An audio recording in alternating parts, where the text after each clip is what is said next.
النهارده هعمل مكرونه بصلصه. معايا كده حله على النار فيها ميه بتغلي، حطيت عليها الملح ونزلت بكيس مكرونه سباكيتي 400 جرام. هسيبها تغلي 10 دقايق وبعدين هصفيها وهرجعها الحله تاني. في حله كده هحط بصل، انا مقطعه كبير، انا بحب اقطعه كبير كده. طبعا مفيش حد ما بيعرفش يعمل مكرونه بصلصه، بس كل حد بيعملها بطريقته.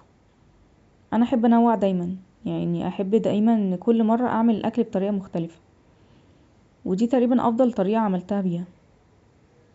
بعد ما البصل بدأ يتحمر معايا كده حطيت الثوم، لفيته لفتين في الزيت، واول ما شميت ريحته نزلت عليه بالفلفل الالوان.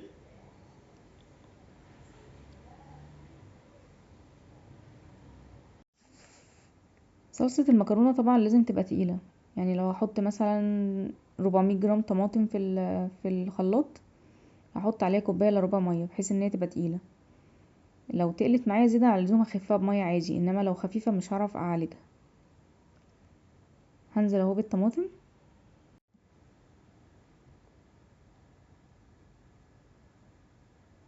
وهحط عليها معلقه توابل مكرونه جايباها من السوبر ماركت، وخلطه بهارات مشكله مستخدمه الضحى، ورشه فلفل اسود والملح، وبس كده.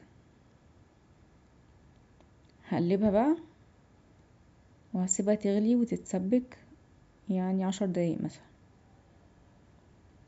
عدى اول 10 دقايق تقلت معايا اكتر، هزودها شويه ميه سخنين وهقلب، وخلاص كده الصلصه جاهزه معايا. المكرونه كنت مصفياها وحطاها تاني في الحله، هنزل عليها بالصلصه وبس كده.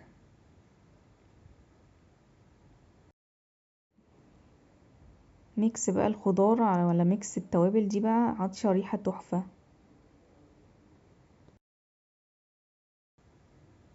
وبس كده. الاهم بقى من المكرونه تظبيط المكرونه. هعمل بقى جنبيها دقه.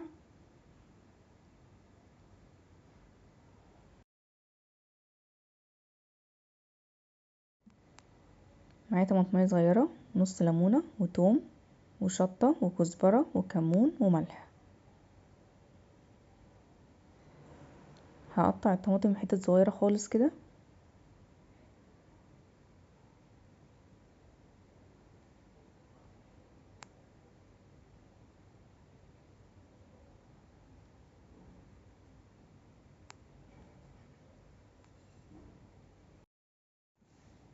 وبعدين هنزل عليها بالثوم وباقي المكونات ونص ليمونه ومعلقه خل، وهنزل عليها بالميه السخنه. وبس كده الدقه جاهزه معايا.